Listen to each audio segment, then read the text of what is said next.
I'm very glad to welcome you in the Václav Havel Library that is hosting tonight an excellent lineup of speakers. And the event has been prepared in cooperation with the Prague Civil Society Center, the organization I'm representing. My name is Gabriela Svárovská, I'm Deputy Director of the Prague Center, and we were lucky to get these three excellent speakers and representatives of 3 countries of South Caucasus, remarkable activists, politicians, some former politicians, maybe some future politicians, journalists, writers, and basically public intellectuals. Maybe just a few words at the beginning on what Prague Civil Society Center is. It's a Czech organization, an endowment fund, supporting civil society in the countries of Eastern Europe, Caucasus, and Central Asia. We support local civil society members and organizations, groups, initiatives, both offline and offline, through various programs we run. And one of these programs is a fellowship program, and all 3 speakers here tonight came to Prague with their research ideas, and they are working on their projects now.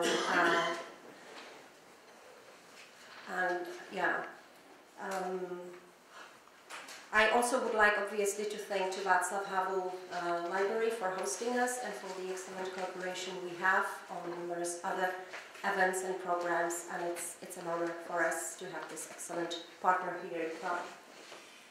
So I'm going to introduce the speakers, the guests. First, Tinatin Khidasheli. Tina is a lawyer by her profession, and she comes from Georgia. For over 24 years, she has been involved in civic and political life of her country as researcher, academician, civic activist. She also served as a defense minister.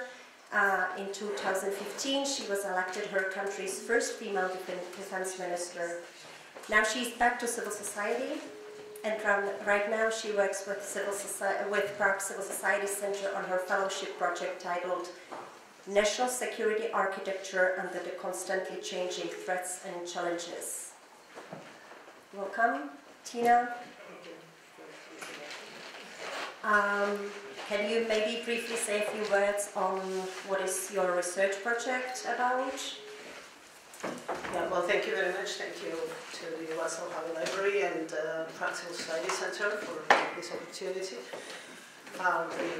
As it was said, I served as a Minister of Defense, and I was a member of Parliament of Georgia, heading the European Euro-Atlantic Integration Committee. So it kind of defines my sphere and the field of interest and professional work. The book that I'm writing now is, as was mentioned, about hybrid warfare, and Georgia. We will talk about it later a lot, but we go through a serious transition period, never-ending transition period for 30 years now.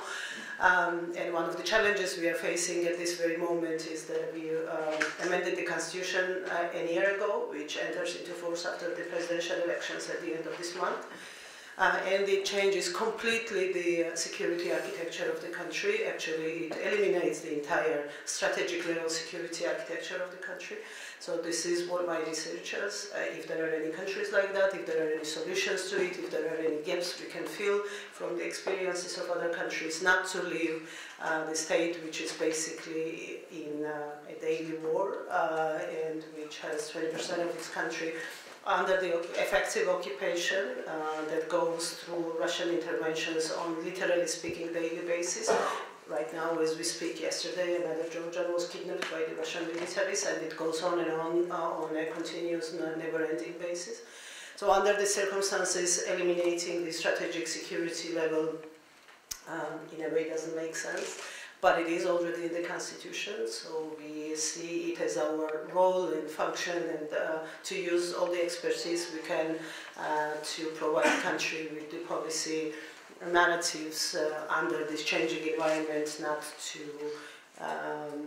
face the problems that unfortunately our new Constitution created for resilience and effective deterrence policies in Georgia. So this is what I'm working on in terms of the research material that I'm doing here, but not only regarding Russia, but also China, which has more and more increasingly negative influences on my country's political life. And the book is on a more general hybrid warfare in Georgia's response to it. Very interesting, thank you. We'll talk more about the situation in Georgia later, especially with regard to the upcoming elections that take place this Sunday. Our other speaker tonight is Arzu Geybulla. Arzu is a freelance journalist and writer from Azerbaijan. She lives currently in an exile in Turkey. Arzu has written for a number of international and local publications, specifically focusing on human rights, election fraud, and the state of democracy or non-democracy in Azerbaijan. Arzu has been recognized internationally for her work, e.g. in 2014 she was listed among the BBC 100 Women Changemakers. Her recent projects include safety of female journalists online and a research on digital rights in Azerbaijan. Arzu's fellowship project with the Prague Center is Generation Breadcrumbs, Dissidence, Democracy, Dictatorship, the Story Behind Aliyev's Dynasty.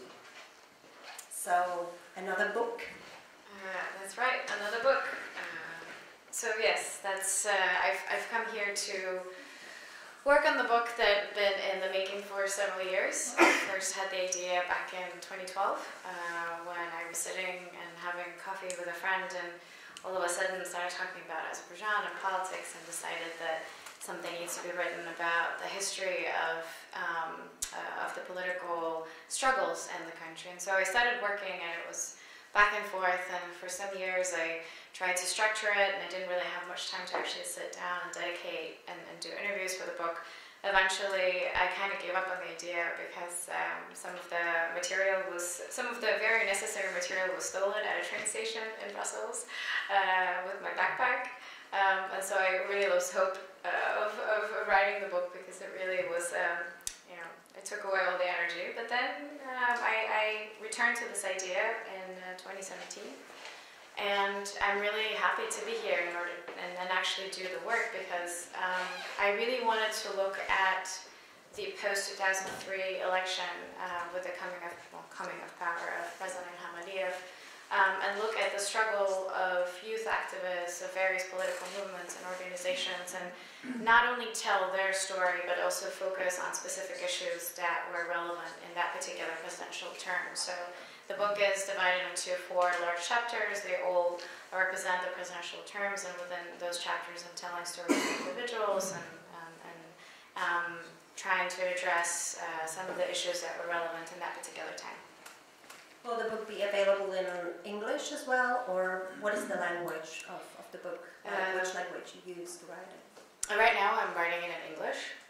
It's a mix because many of the interviews are actually in Azerbaijani, but the first language that I'm hoping the book will be published in will be in English and then translated into Azerbaijani.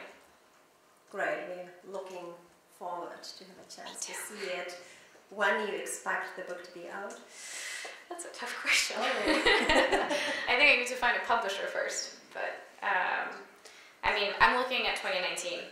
That's my goal. Great. And our third speaker is Mikayel Zolyan. Mika is a historian and political analyst from Armenia. He is affiliated with the media and civic sector in his country through his work with the Yerevan Press Club in particular, where he served as a program coordinator and researcher. In Prague, Mika was supposed to work on a book on Armenian revolution and some deeper domestic and geopolitical contexts. But Armenia now, I understand, calls on Mika to put off all the plans, and he is now actually considering coming back and run in the upcoming snap elections. So, are you going to stay, or are you going to come back to Armenia to run for a parliamentary seat? Thank you. I don't know yet. This is actually a dilemma that a lot of people in civil society are facing. I mean, at the moment I'm here, and the project I have is, I mean, it's changed actually, because first when I applied, I had a completely different project. I was applying before the revolution, which, by the way, is a very interesting phrase that we get to use a lot. You know, last time I had fish was before the revolution, last time this was before the revolution, and so on. So I was applying before the revolution, and my project was going to be on politics of memory. And then the revolution happened, and you know, we decided that I should write something on the revolution, ideally a book, which would be a bit difficult to do in 3 months, but you know, I'm going to do my best, because it's an amazing story. It's a story that, well, you know, in a presentation I had a couple of days ago, I said that every revolution it's like falling in love. When you fall in love, you think that your love story is the best love story ever, and you know, it's unique, and nobody has ever experienced anything like that before, and will never experience something like that after that. And it's a bit like that with the revolution, because when, you know, revolution happens, you think that your revolution is the best, the greatest, the most heroic, etc. But apart from that, I think that there is an interesting story to that, and part of the story is that it was completely non-violent. That's why we are, one of the names that we had for it was Velvet Revolution. Of course, keeping in mind 1989 in Czechoslovakia. So in that sense, it's very, for me, it's an honor to be here in Václav Havel library, because you know what happened in Czechoslovakia then influenced us a lot. But also, it's an amazing story because it happened at a time when it seemed completely impossible. With the title of our meeting, we were discussing about hope and hopelessness, and this revolution happened at a time when the situation seemed completely hopeless. Me as a political analyst, if you talk to me in March, if this presentation happened in March, I would give you 10 reasons why nothing good will ever happen in Armenia in the coming several years. And I was actually sending out resumes, applying to different jobs, which I luckily didn't get, because if I did, I would be out of Armenia during that time. So I think that's a message of hope, and there's a message that you know, the authoritarian systems are never as strong as they seem, and the people power is never as weak as it seems. So, and of course, it's just a very interesting story. I think if you know, somebody had an idea to make a TV series based on what was happening in Armenia during this year, it would be much more popular than House of Cards or other Hollywood series. So I'll stop here, and later I will talk more. We will talk more about the revolution in Armenia, and just, you know, we're so happy that Armenia put up the flag of hope in the region, that there is, you know, a shining example now for, you know, everyone in the region and beyond, that actually the power of powerless may prevail. And I think it's very important, not just for your country, but I would even say, like, almost worldwide, if not, you know, at least region-wide. Maybe it's now a good time to go deeper in the situations in your countries, and speak about more also about the region of South Caucasus. All countries obviously remarkably beautiful, with, you know, very distinct ancient cultures, literature, languages, religions, food, and everything. I think Caucasus is very popular for long, has been very popular for long among especially Czech young people who like to go hiking to South Caucasus.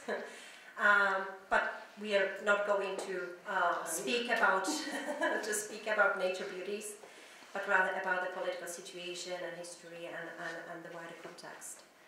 But maybe I would like to ask you, you know, we tend to speak about the region of South Caucasus, and, you know, all three countries are now part of the Eastern Partnership policy of the EU, and we tend to see the three countries as a region.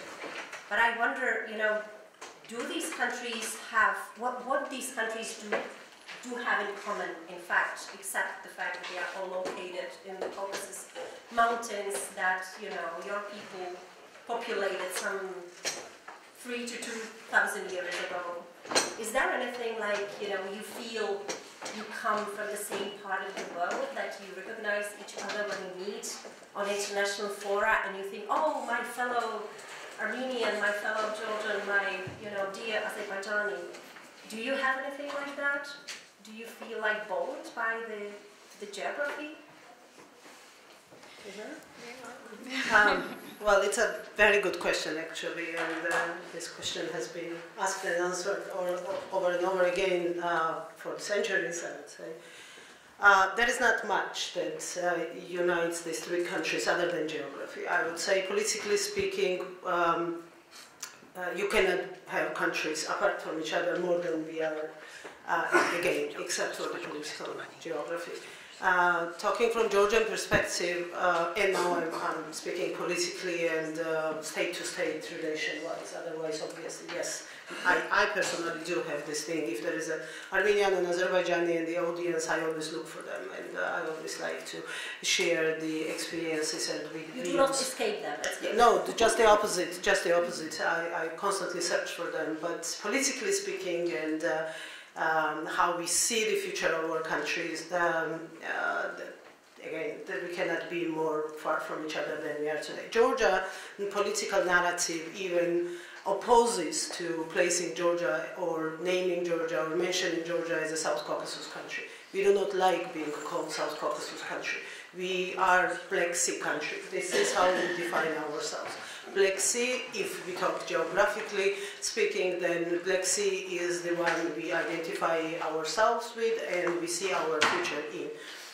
Black Sea, that is our entry to NATO. Black Sea, that is our entry to European Union. This is the border that gets us the path to wherever we want to end up our political journey since the day one of our independence. So this is why there was, for 20 years, there was this fight, mental and psychological and political, of getting out of the South Caucasus narrative and getting as close as much as possible into the Black Sea narrative. So if you read any strategic papers, recent and adopted by any government actually, for the time of independence of Georgia, then you will get all the talk about our Black Sea identity. So that will be probably number one differentiating factor for us. On the other hand, obviously, again, politically speaking, we chose different alliances. We chose different paths for development. Armenia is member of the whatever comes out of Russian influenced organizations, not to name all of them together, being it in security or otherwise. And Azerbaijan is a country of its own. You don't really talk that much about it. Although, and once again, politically speaking, we do see Georgia and Azerbaijan political cooperation growing, getting stronger. We wish for it to get even stronger because we do understand and realize that a big part of our security relies on Azerbaijan staying as neutral as possible from the Russian energy influences and being the partner of European Union, United States, and Georgia accordingly more than anything that is Eastern Azerbaijan or Northern Azerbaijan. So this is kind of a triangle that we have in the South Caucasus. Small piece of land, small territory, all different directions, all different cultures, all different visions for the future, and but again, at the same time, the friendly cooperation, partnership of three equals is critically important, especially because all three countries are in a way involved in warfare, and we do not want more complications, and we do not want to see any more problems with other neighbors that we already have. So that also creates a kind of a strategic bond that we value a lot. So being it Armenia or Azerbaijan, peace building, keeping relations as they are today, having a friendly, neighborly cooperation with Armenia is critically important for Georgia, due to the fact that we have quite a serious big number of Armenians living in Georgia and big number of them living in one concrete region. There might be another target for Russian influence policies in Georgia. Having Yerevan on our side, and that is very important for us. Arzu, is Azerbaijan looking more in the direction of Asia just because of being like looking across the Caspian Sea, or it's pretty much mixed? How do you feel about your identity in this regard?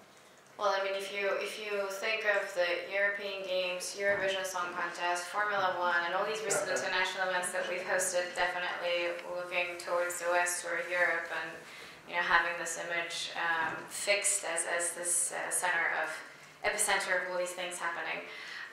It's actually a really difficult question, and I think it really depends on who you ask, because I feel like, in general, the question about identity in our culture is quite deep, and people tend to ask that question to themselves, and often think, are we coming with Turkish identity? Are we more closer to the Russian identity, or we just have our own identity? But if you look at today in present politics, it's definitely very much Europe-oriented, at least in the foreign policy. But then at the same time, when you look at the past mistakes that the government has made, and dismissing all the requirements that it has taken as part of international organization, as part of being member to a number of international agreements and organizations, I think it has certainly conflicted in itself as a government, because on one hand it wants to be part of this super Western club, but on the other hand it's not really respecting any of the requirements and decisions, which really complicates the situation within the country and also complicates the work that the civil society does in the country, because it also leaves very little room for them to maneuver, because when it comes to advocacy, of course, civil society is extremely active and they're trying to raise awareness, but then when it comes to concrete requirements and asks, when you talk about sanctions, for instance, then that you have this sort of, a step back from the other side, from the side of the Western institutions, because not everyone really wants to talk about sanctions, because Azerbaijan remains a strategic partner in energy, and with 2020 coming up and with all the pipelines it's supposed to pump, that is quite an important partner. So it's really hard to say. There's also, of course, the Russian factor and how much Russia is involved in the conflict with Armenia. I think that also is notably important to mention, and how much there is this sort of questioning of why Ilham Aliyev is hanging out with Putin, or why they are always so close, or what is really happening behind the closed doors when they meet for negotiations and whatnot. So I would leave it as it's at a conflicting state. I wouldn't necessarily say it's here and there. I think it also wants to be everywhere. Maybe that's why we also hosted the Islamic Solidarity Games, which also kind of is confusing on what are we doing. But yes, I would say conflicting. I think it's a good time now to ask Mika for a closer look at what's going on in Armenia right now, and to ask him to share the hopes Armenian civil society now has for the revolution and success of the transformation, which we very much would like to see happening. Maybe you'll start speaking or showing it up to you. Thank you. Actually, there's always the threat that I will end up speaking too much about the recent events in Armenia, because you never know where to start. So what I'm going to do, I'm going to show a trailer, which I'm going to tell the story. Basically, when the revolution happened, it was all over the internet. There were things happening, and people would make videos. There were songs about the revolution. And somebody made a trailer as if it's a movie. They used some sound bites from some Western movies, and they used actual videos from the events in Armenia. So I'm going to show you that, and then I'm going to say a couple of words. So it's a joke, but it does give you an impression of what was really happening there. Good evening. I shall resign the presidency at noon tomorrow.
Wow, it feels like really. Yeah, there's several others, but I'm not going to do that, obviously. So I will use a little bit of your time, some photos, just trying to understand, what was happening. So we used two names. We used the name Velvet Revolution, which is obviously taken from 1989 in Czechoslovakia, but also we have our own name, Revolution of Love and Solidarity. So that's what it says. I mean, in both cases, it stresses the non-violent character, which was always very important, and there was violence during these events, but it was never on the part of the protesters. It was either on the part of police or provocateurs who were, probably connected with the police. So, okay, what's this? So this is Serge Sargsyan, the previous president. Here you can see him when he was elected prime minister. So basically what he did, he changed the constitution because his second presidential term was running out. So he changed the constitution in order to remain as the head of the country, but now in the capacity of prime minister. So Armenia was turned into a parliamentary republic and he became prime minister. This is when he was elected prime minister, and he's holding this, suitcase as a symbol of power. Of course, he didn't know then that in a week he would resign, and nobody knew that. And this is a very small photo, but basically this is Nikol Pashinyan in the beginning of the revolution. You can notice he doesn't have a beard, and he just was walking. He started his walking from the city of Gyumri, which is the second biggest city in Armenia. And at the time, everybody was thinking he was crazy, or something was wrong with him, because why would he walk? What this is going to do, but apparently he knew something, so he was walking from one village to another. At the same time, civil society activists started protests in Yerevan. There were actually two initiatives. One was Nikol Pashinyan's, which was called Make a Step, Kailara in Armenian, and there was a second initiative, which was civil society people initiative, which was called Merji Serzhin, which is a reject Serge. And they came together, and also they gave birth to the slogan of the revolution, which was Kailara Merji Serzhin, which sounds very good in Armenian. It also means make a step, reject Serge. And I think it was a great slogan because it both conveyed the political message, but also it was aimed at everybody personally. Personally, everybody had to make a step. So it encouraged everyone. So basically, well, as it happened, the protests were becoming bigger. There were clashes with the police. You can see Nikol Pashinyan was also wounded in one of those clashes. People were arrested. You can see these photos from everywhere in post-Soviet space. Young people. But the protests were growing larger. They were pretty large. And at some point, I think Serge Sargsyan made a huge mistake. He agreed to negotiate with Nikol Pashinyan at the moment when the protests were very large, but here it's not Serge Sargsyan, it's Armen Sargsyan, who was the president, but already in the new system, so sort of, as in Germany, for example. So they agreed about negotiations, and the next day the negotiation between Serge Sargsyan and Nikol Pashinyan happened, and I think that's the most amazing piece of political television ever made. Or at least one of them.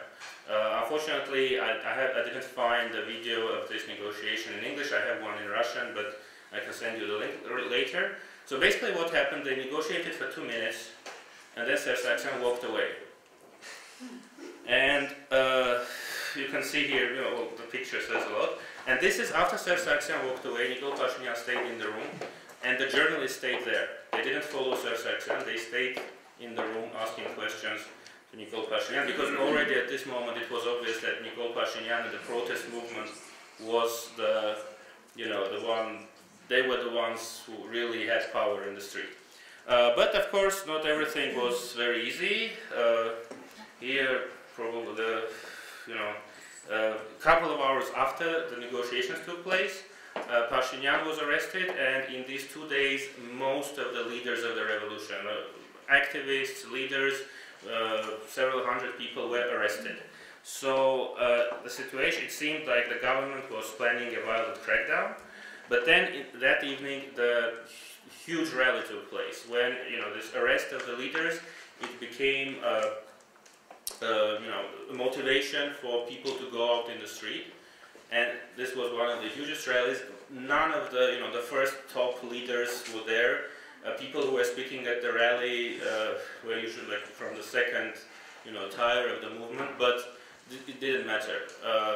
This rally was huge, and it showed that simply the situation in the country had changed. And the next day, Sargsyan resigned. You can see the celebrations. And then, of course, it took 2 more weeks until the transfer of power was accomplished, when Nikol Pashinyan was elected prime minister. And also, it still isn't over. We still have to go through parliamentary elections, and we still don't know the exact date, but probably it will happen in December. And a couple of words very fast about what made the revolution possible. One of these was the participation of young people, including very young people. The school kids, as you can see in the picture, women. She's now the head of the parliamentary faction of the civil contract, the party of Nikol Pashinyan.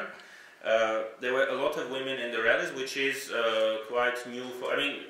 Not that women never participated in the rallies, but usually the rallies were sort of male-dominated. Armenia is quite a conservative society compared to other Eastern European countries. So for women, it wasn't, until recently, it wasn't very common to take an active part in protests. They were always there, but somehow it was considered to be a man's job. But these protests were really unique in the sense that it was almost equal participation, and a lot of people agree that this was also one of the reasons why the protests remained peaceful until the end, and this also helped to bring the success. And also the media. The media played a huge role, especially new media, alternative media. There were live streams from every event, every protest. There were cases when some government-associated thugs tried to stage some violence, tried to stage an attack on police to create an impression that the protesters are violent and to justify crackdown. And this was immediately filmed by several online channels, and by doing that, they basically prevented the police from justifying violence. Diaspora, Armenian diaspora also played a role. Here you can see those who like heavy metal music. There's an Armenian-American band, System of a Down, and the singer is called Serj Tangan, and he came to Armenia already when it was obvious that the revolution was winning, but he was sick before that, so he couldn't come. And of course, international communities. This is actually a tourist who took part in the protest, but so he represents the international community. Yeah, but there were some tourists who really enjoyed it, and there was a group of Chinese tourists. Who, basically the way people were protesting, they were sealing off streets.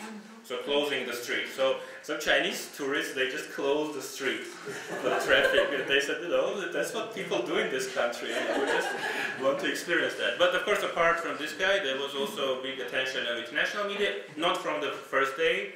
The first couple of weeks, nobody knew what was happening in Armenia. But slowly, international media, international civil society.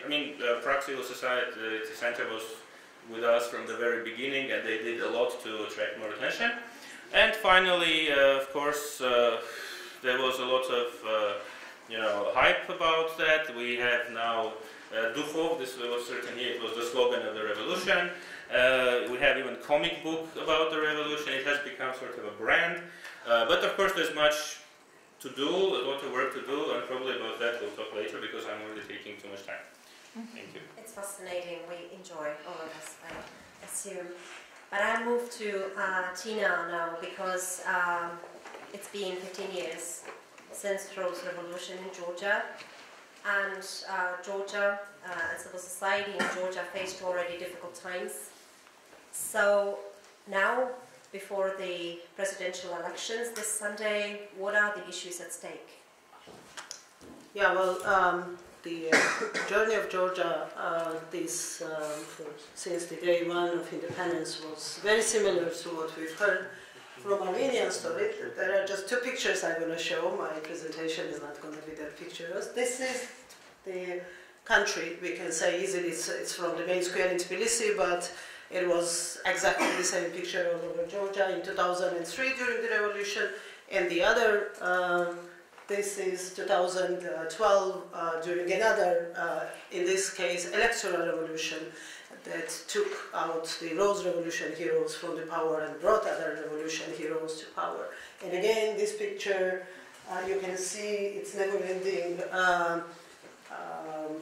number of people in the main square and main street in Tbilisi, and you can see exactly the same images from all over the country. Every big city, every big administrative center was out on the streets in the same numbers.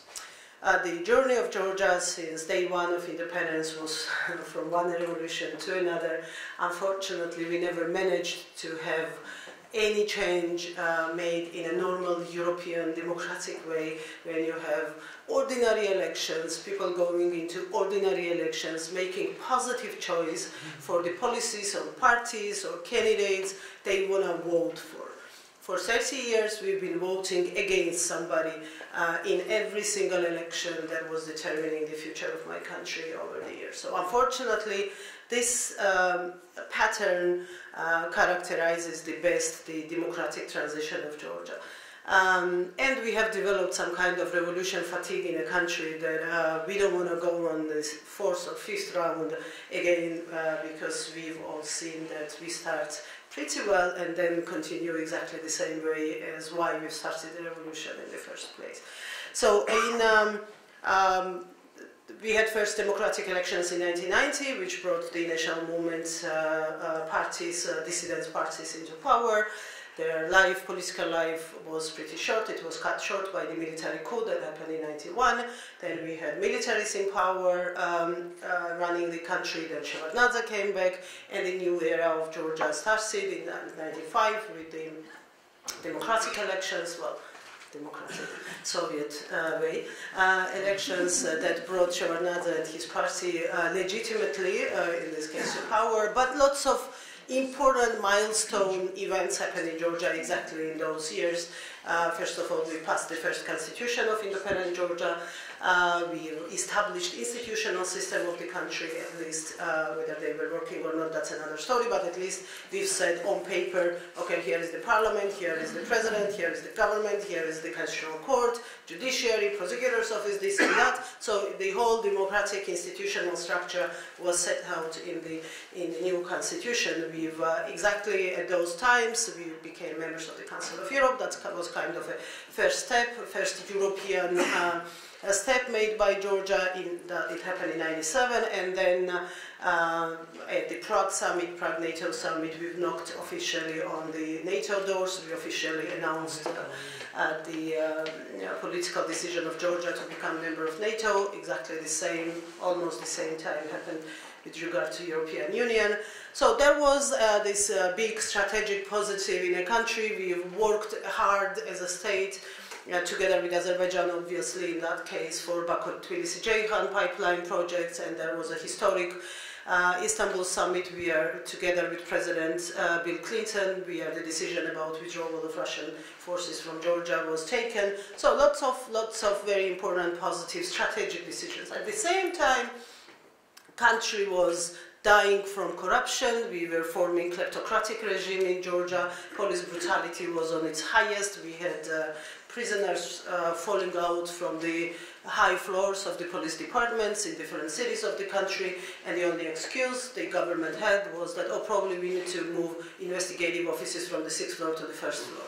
That was kind of an answer given to the disaster that was happening in a country. So regardless of this very positive, upstream, speedily moving actually at that time international recognition and the strategic decisions, there was a growing feeling in the country that we should have changed it altogether, and it could not go the same way, business as usual anymore, because there was we had the feeling that there was like Brezhnev's times back to Georgia when nothing was moving in a country, and on the other hand, as I've already said, we were pretty close to the notion of a failed state domestically. So this is when the Rose Revolution happened. Rose Revolution was a very strong action of civil society, NGOs, media, and political forces. That was the moment when most of the NGOs active at that time, we have officially on record said that we are not just these comfortable independent organizations anymore who will sit as experts and make comments about the things, but we've declared that we were part of the revolution, we were fighting Shevardnadze's regime, and we were taking responsibility of whatever was coming as a result of the Rose Revolution.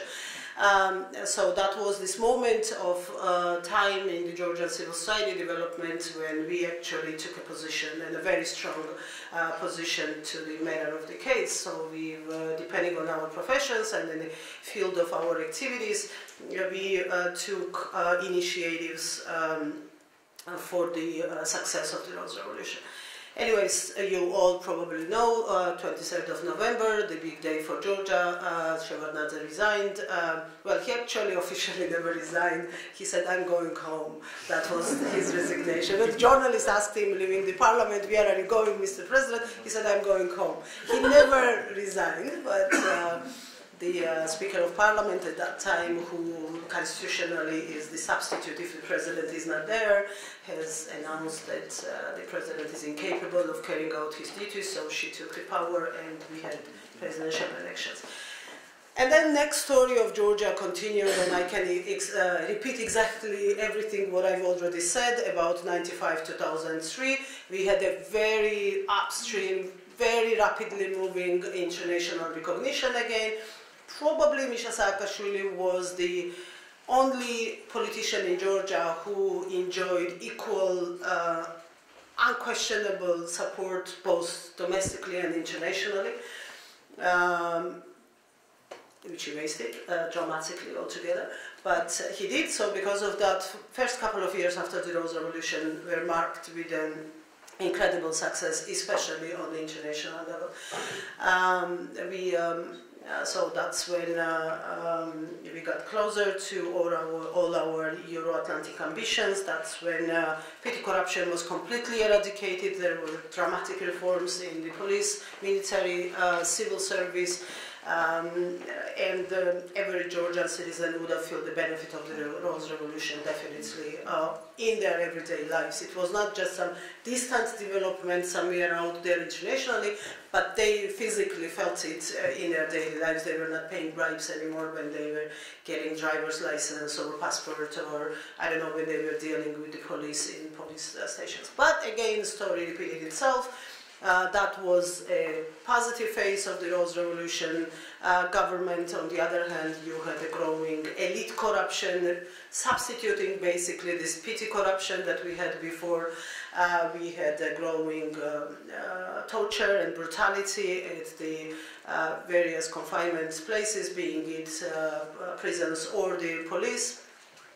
Situation in army was also deteriorating from the point of view of the internal violence, and once again people said that, okay, enough, we cannot do it regardless of whatever magnificent projects we are involved in and whatever recognition this country has. So in 2011 people took on the streets once again all over the country in unseen numbers actually, and we've changed the government altogether. 2012 elections brought new people to power, but again, exactly like during the Rose Revolution, with no positive agenda. And this is where the whole tragic part of our development, political development of my country goes to.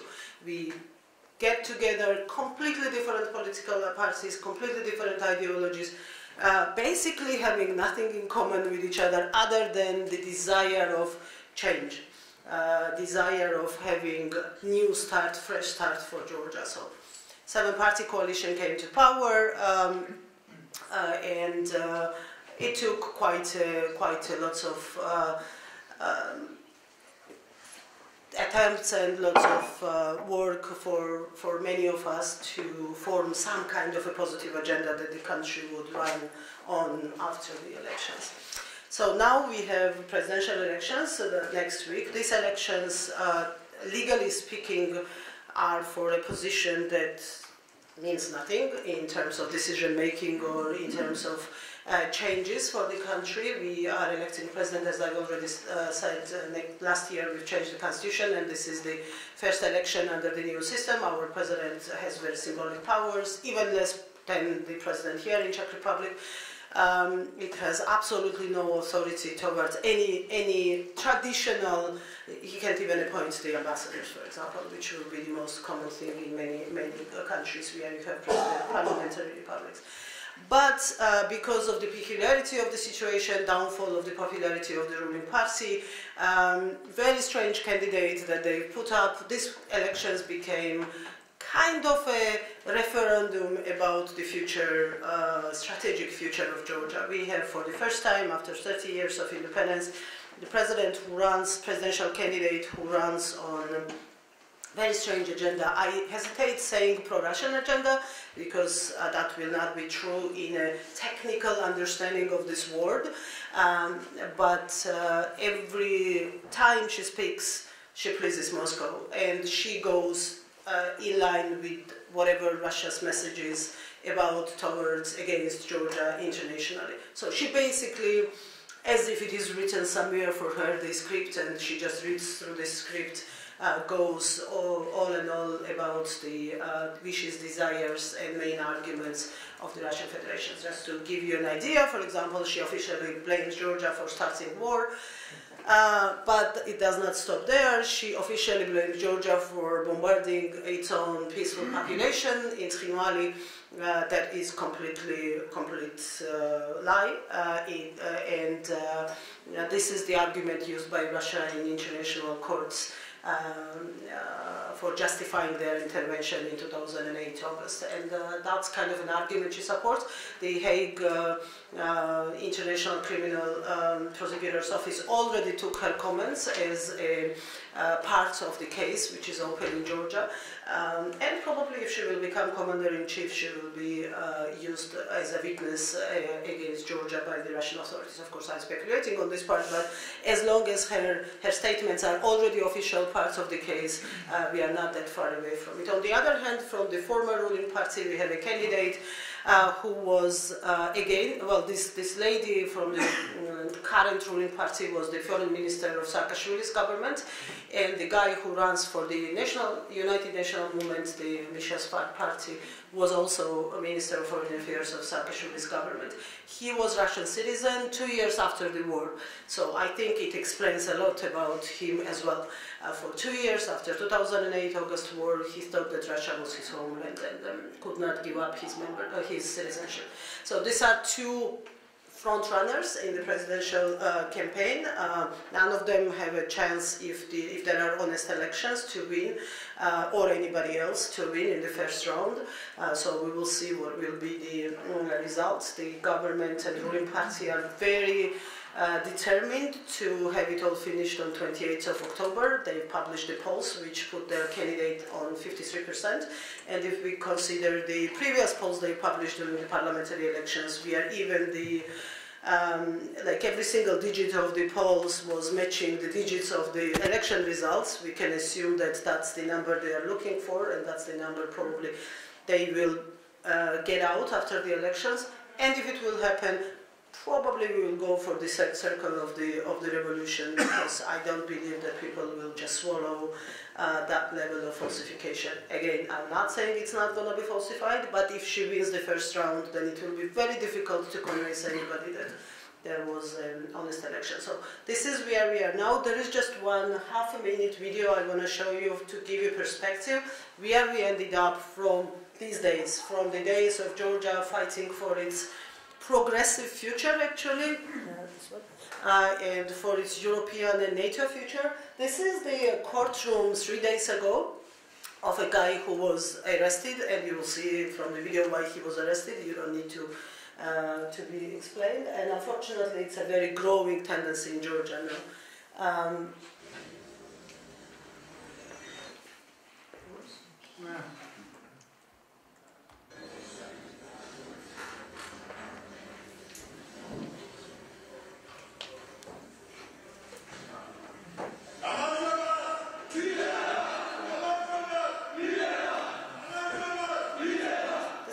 courtroom in Tbilisi, and they are saluting, as you see, the way they are saluting. The radical forces are on an unbelievable rise in my country, which never was the case before.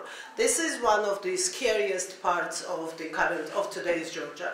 Anti-Muslim movement, increasing unbelievable Turkophobia, which is growing, literally speaking, on a daily basis, and people like him becoming more and more aggressively active on the public domain. Is unfortunately the new reality that we are living in, and we need to fight for. So that's basically all I wanted to say at this moment, and obviously we have to answer any questions. Thank you, Tina. It's really difficult and complicated, and we will be obviously following with great interest what's going to happen after the presidential elections and how the political forces will be balanced after that. Now I would like to move to Arzu to ask her about the situation in Azerbaijan, which politically seems to be stable on one hand, and we have actually people in our country that greatly appreciate stability, which I don't think is an opinion that you would share. But still, beyond the stagnation that may be the kind of picture that the outside world sees, you yourself are able to see what's going on beyond the surface, the different initiatives, the brave human rights movement that is there in place in Azerbaijan. And with your current project, the book you're working on, you're actually interviewing many of those actors, past actors, current actors, and hopefully the actors to be. What do you think is that happening, or what would be your hopes for your country? Well, I think I need to start with stagnation, because I feel like quite often, especially in my line of work, people in this part of the world only remember Azerbaijan when something really bad happens. So if a journalist gets kidnapped, for instance, in neighboring Georgia and smuggled across the border, then all of a sudden everyone starts talking about Azerbaijan. But then, they forget, and it fades away from the international media section. Or then, if there is, Islamic solidarity games being hosted, then again, Azerbaijan is mentioned by international media, and everyone is all of a sudden is expressing concerns and their frustrations. Today there was an activist who was sentenced to 4 months of pretrial detention because he was quite outspoken on his Facebook, so probably people will talk about Azerbaijan today, tomorrow, and maybe the day after tomorrow no one will speak about Azerbaijan again, about the political situation and the stagnation there. So I think this is quite important to mention before I even get into speaking about what's happening on the ground. Because the struggle is real, and a lot of these people are often quite frustrated that, who are we struggling for if no one is really knows anything about us, our stories are not heard, because you have this group of sort of stars of civil society that everybody knows about, and especially they became quite known when the crackdown began in 2013 and 2014. And these people are really strong, they're really powerful, they're really well respected in Azerbaijan, and a lot of them were known because there was a lot of advocacy around their cases, people like Ilgar Mammadov, Khadija Ismail, and Tigran Aliyev, and many others. But then there were just as many. I mean, if you look at the list of political prisoners right now, it's over 130 people. Do we, I'll ask the audience, do you know them? Probably not. So I think that's like one of the biggest challenges there is right now in the society. The other challenge, of course, is things like freedom of association, press freedom. Talking about elections, I mean, I was listening with a lot of jealousy about this possibility of having elections or possibility of having a referendum, because we haven't had democratic elections since 1983. And this is the most disappointing thing, because as a citizen, if I'm going to elections, I need to believe in it, and this is where I'm going. And actually, one of the interviewees I was speaking to today, he said even in 2003, when he went to the polling station, and this was presidential elections, there was still a lot of hope, and when he didn't see his name in the registry, he was told to go to the district court and get a permission and a letter allowing him to come back and vote in the same station. And so he said, once I went to the court, I saw that there were 200, 300 people waiting in line to do the same because they wanted to cast their vote, because people were interested, because they still very much believed in change that they were able to contribute to. And when he looks at current elections, 2013, 2015, 2016, and it's just not happening. There isn't the same sentiment, and this is precisely because the hope is slowly fading, belief is slowly fading, and it's really hard to keep that going. And when you don't have access to independent media, even when internet websites are being blocked, or their journalists being harassed or arrested, of course this is becoming much harder. So in a situation where you do not have access to media, when social media is monitored, when civil society, especially the local NGOs, can't do any work because their either bank accounts are frozen, they're not registered, or after the changes in the NGO legislation, they can't really do any projects because they can't get funding from the outside. And when you still have political prisoners, and half of those political prisoners who have been released still on travel bans, so they can't even travel abroad, what do you do? And I assume this is the question that you're asking. And fortunately, we have a lot of bright people still in the country. We have a lot of bright people outside the country who are really trying to do their best at what they can, either by setting up new organizations, trying to raise awareness on Azerbaijan from abroad, or trying to initiate projects, trying to focus on corruption, because it's still very much a big issue. I'm sure you've heard about the wife who spent £150,000 in one go at Harrods shopping mall in London just very recently. So corruption is very much rampant, and it's not just government officials, it's not just high-ranking government officials, but it's also people who work in businesses or affiliated with the ruling family and whatnot. And so what these civil societies and initiatives are doing is they're trying to track down this. They're trying to contribute to investigative stories, revealing all this corruption. They're trying to work with international institutions, especially in case of financial institutions, and trying to hold them responsible for their commitments when it comes to civil society and human rights.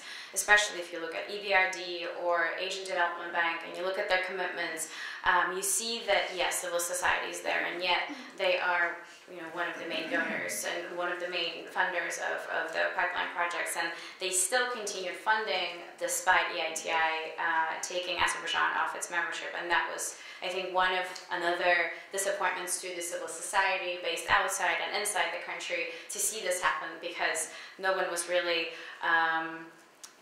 there was still hope that this part of affiliation with international institutions such as EITI might help to keep the government responsible to its commitments, but that didn't happen.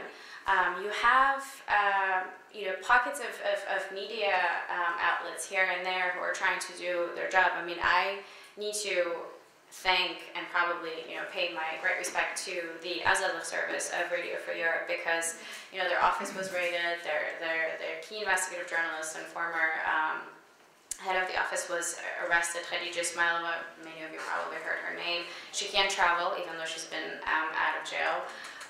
But she keeps doing the work as an independent journalist. The radio keeps doing the work despite the lack of resources, despite fearing, and despite the threats in the hands of the government. I need to also mention Meydan TV, based out of Germany, who are also doing incredible work trying to basically fill in the gap of information that exists at the moment, because there's nowhere else to go for information. There are lots of smaller initiatives that are doing more education-based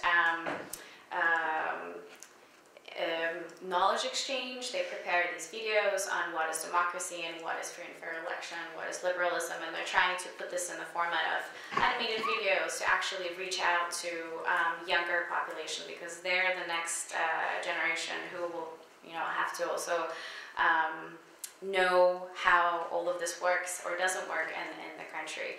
And so there are these outside initiatives but linked to the inside, then you also have people on the ground. Still, you have lawyers, you have very brave human rights defenders, you have lawyers who've been disbarred from the Bar Association precisely because they've been representing cases of political prisoners, and yet they continue the work no matter what.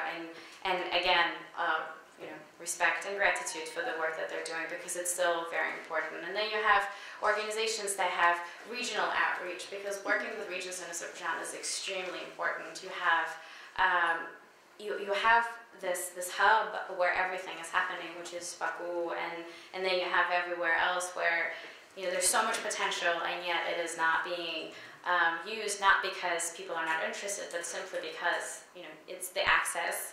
The problem is with the access. So if you go to the regions, it's always really difficult to have any political discussion, because they're tightly controlled by the regional administrative heads, and they always report on people who come to these meetings. The members of political movements and parties like Real, for instance, who go to these meetings in regions always have to go to the police afterwards. Their family members have to go to the police for questioning. Sometimes they get detained, sometimes for days, sometimes for months, and it's a challenge. And yet they have this agenda. They have all these steps lined up. They know what they're going to do. They know what they're aiming for. They're looking at 2019 municipal elections, which is the next election in Azerbaijan. So you have sort of this action going on, which, despite everything, is so inspiring, and yet you understand the challenges all of them are facing, because no matter what they do, they still have a very strong government that is very much in control. And even though internally there are also some, I would say, conflicts between the families running the country, I think very much that the fact that the space for civil society has not expanded after shrinking, like nothing has been fixed, the legislation is still in practice, people still in jail and whatnot, it really is difficult to think or hope that whatever they do now will actually bring a positive consequence. But having said this, again, I don't want to be this pessimist, even though I am. By profession, I'm a journalist, so it's really hard for me not to be. You're a skeptic, right? A skeptic, yeah. I think,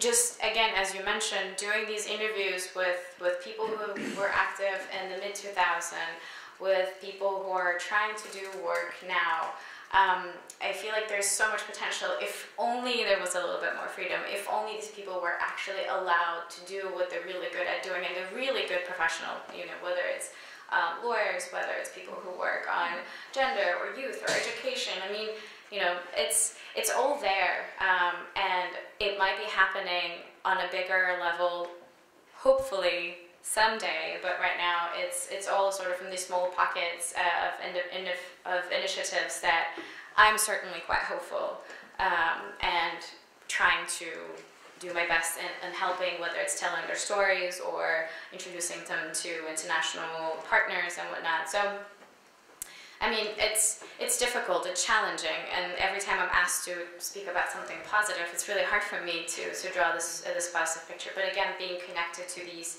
various individuals and initiatives gives me some hope.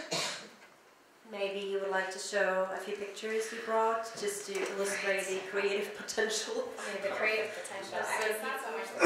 And as long as you, when you find them, then after that I will probably move to the audience and collect questions for our guests. So prepare your questions, think what you would like to ask our guests about, and you'll be given the chance.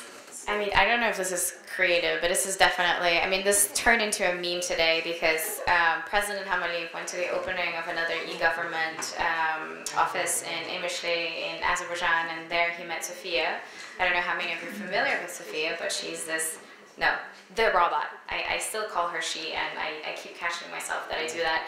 But the robot is quite famous, and he had a photo up with her, and I think it was already trending on Armenian Twitter feed, because I think I saw already a few tweets with this picture saying, oh, find the dictator in the picture.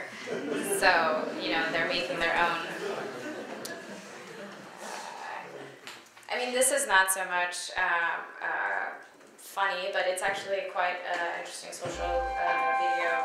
Qızların təhsil alması onların gələcəyi üçün ən əsas yatırımdır. But it's the story of two girls growing, being born at the same time, but growing in two different families, in two different contexts. One is married off, while the other in the same year actually is allowed to go to university and have a career, whereas the other one, has a baby, then she's facing some issues at home.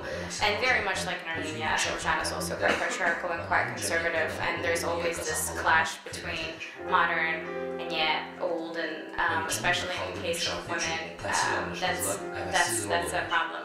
But again, this is one of the things that they have been doing as Meydan TV, making these sort of social topics, animations for educational purpose. And I think it's quite important in our context because, again, one of the biggest problems we have in Azerbaijan is corruption in education and the lack of good education and lack of access to good education.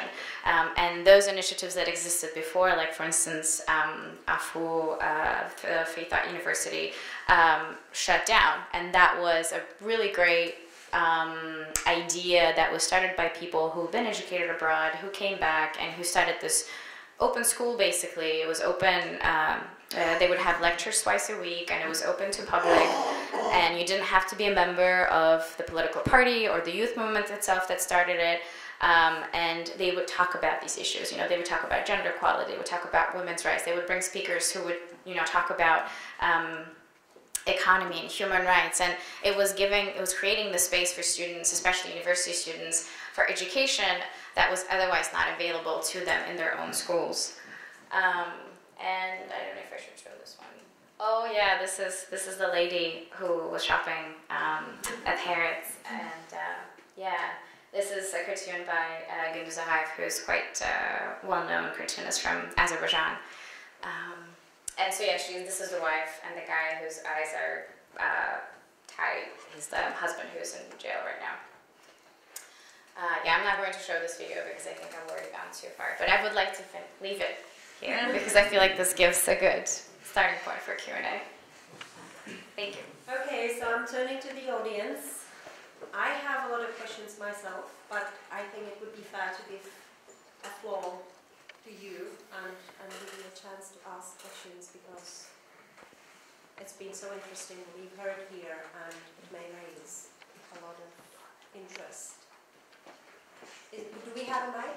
There are two questions here in the front. There was one in the back down later. Just let's start here. Let's start here in the front and then we move to the back.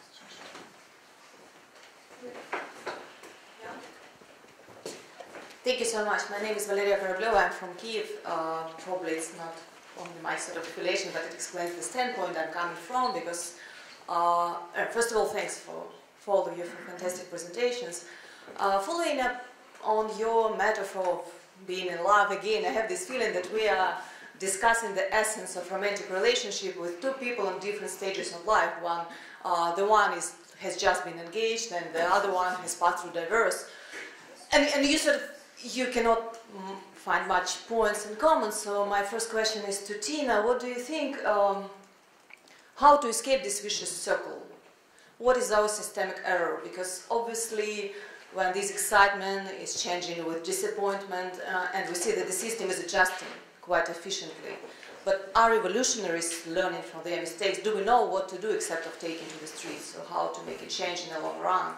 And probably this question goes to you because we know that revolutionaries learn from each other, right? And every other revolution is like taking some experience. So what are the mistakes you want to avoid, like learning other countries' experience? For example, even if parliamentary elections go the way you expect them, what is the danger that Nikol Pashinyan will follow the path of Mikayel Zolyan, and what is to be done to avoid that?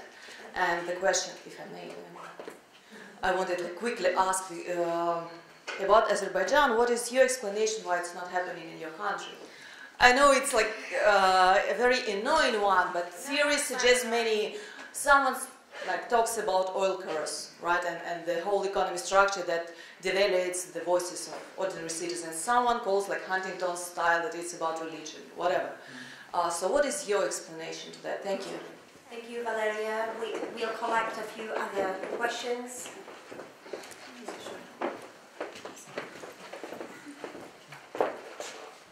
Thank you. I have two questions, one on Georgia and one on Armenia. Can you introduce yourself please? My name is Najrin and I am activist from Azerbaijan. For Armenia, maybe I missed that part, I was a bit late, but I'm interested in Kocharyan being a headache for democratic reforms in Armenia. And I'm just interested in till which level Kocharyan can be a threat to the sustainability and stability of political reforms and democratic reforms in Armenia. And in Georgia, I mean, Misha being an unpredictable figure, political figure, can this new election open a window for him to be again involved in politics in Georgia? Thank you very much. And there was one question here in the front. Here, in the first row.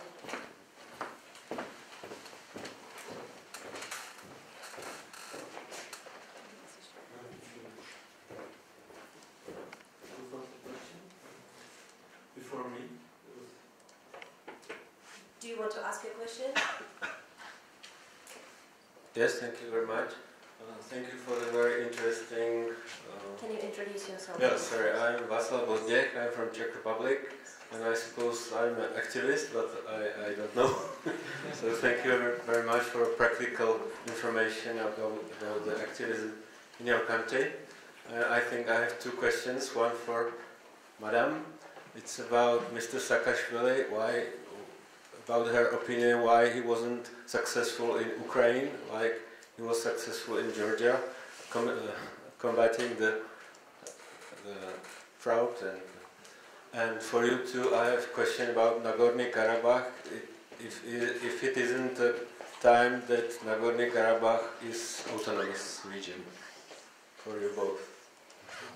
Thank you very much. Isn't it time?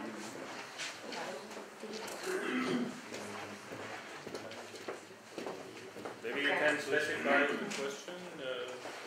Because now I have a question about Nagorno-Karabakh. Our MEP was at the Caucasus region and he supports the autonomy of Nagorno-Karabakh. So Autonomy or independence?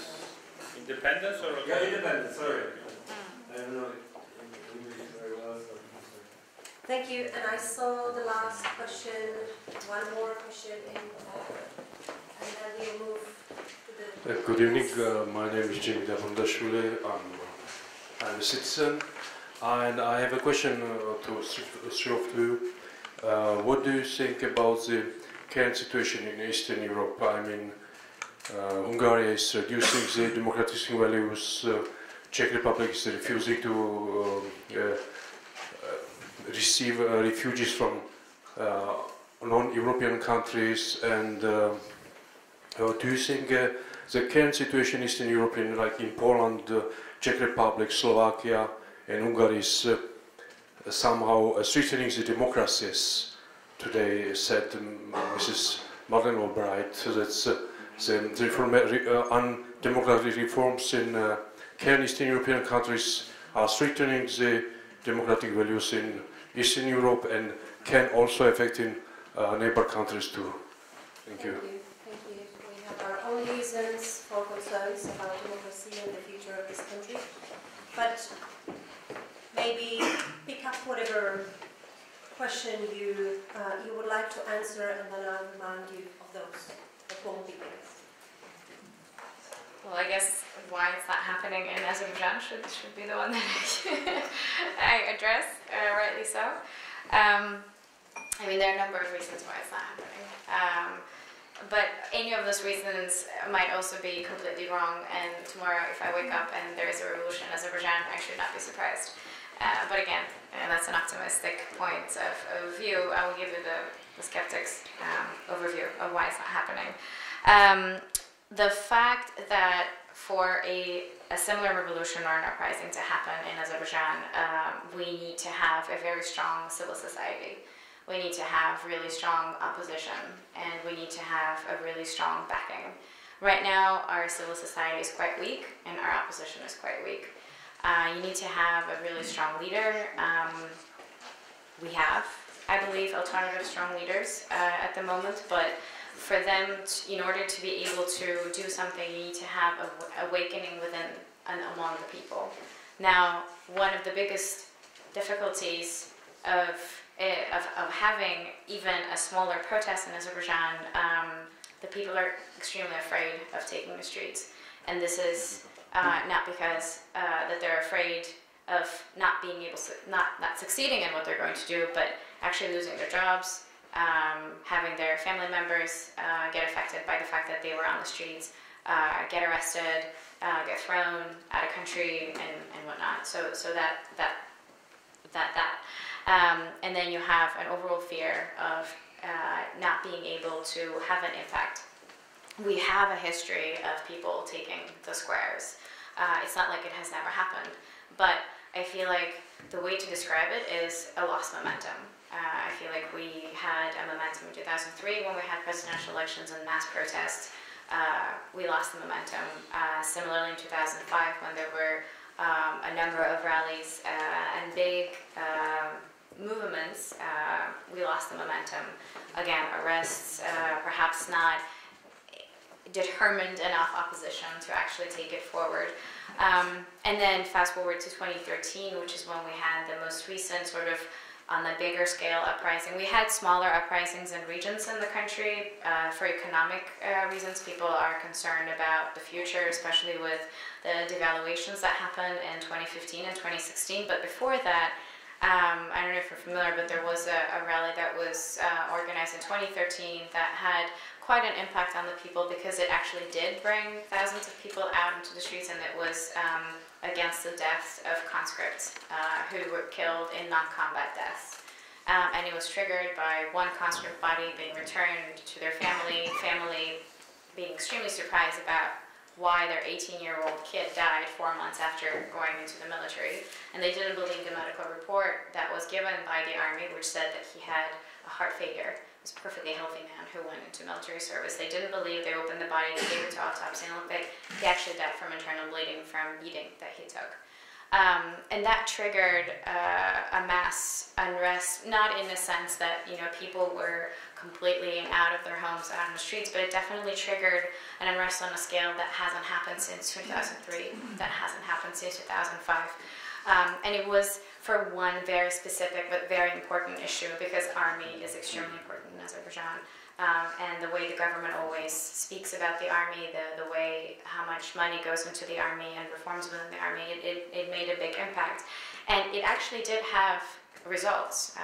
The minister was forced to resign, some of the generals within the army were forced to resign, but again, since then, it's been more or less silent, and there are these rallies here and there, but we haven't had that sort of coming out or coming to the stage or phase of having a revolution. So, as I said, all of these reasons might not be reasons tomorrow or day after tomorrow or 2 years from now, but right now when you try to explain or try to understand why it has not been happening, these are some of the reasons that are being brought. So I hope I answered your question. Thank you, Arzu. Maybe that we can move to the question of leadership in general, because Tina mentioned the case of Saakashvili, who actually faced it dramatically, as you said, the potential he had both inside the country and outside. There was another question on to what extent Robert Kocharian represents a threat. So it's actually the group of questions around leadership. Good leaders, bad leaders, how good leaders can become bad leaders. What kind of leader maybe is Nikol Pashinyan? That's also a question to be asked. Maybe you can elaborate a little bit on this leadership question. Sure. Well, first of all, very direct answer to the question whether Misha has a chance. Please, let's not forget him. And her. Yeah, never mind. Because pretty soon they will be leadership, not the human beings. But that's for another discussion. there was a question whether Misha has a chance to come back or not, and the very direct answer is no. We say in Georgian and every other language probably, it's exactly the same phrase that deaths do not come back, and politically he's a done deal, and I don't expect him in any capacity coming back to Georgia, even physically coming back to Georgia.